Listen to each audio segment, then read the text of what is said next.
Welcome to the Salmon Runs YouTube. Enjoy the video.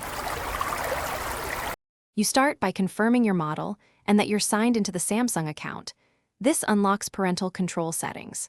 Once done, go to Settings and open Digital Wellbeing or Samsung Kids, depending on what's enabled. If a PIN or password was set, prepare it now. If forgotten, use the Samsung Account Recovery option.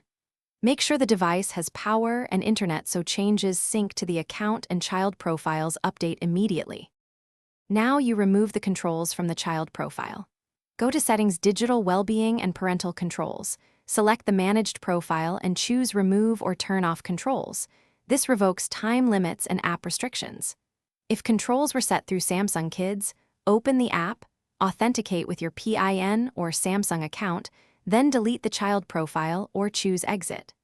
Make sure you authenticate when prompted. This prevents accidental removal and ensures all device restrictions are lifted across signed-in devices. Finish by rebooting the phone so system services reload without parental filters. This helps apps regain full permissions. After restart, open apps and settings that were restricted to confirm controls are gone. If you used Family Link or a third-party app, uninstall or remove the Family Manager from within that app too. If something blocks you because a PIN was forgotten, use Samsung Find My Mobile or Account Recovery to reset credentials. This is the single most effective troubleshooting step. Thanks for watching. Consider subscribing if we helped you.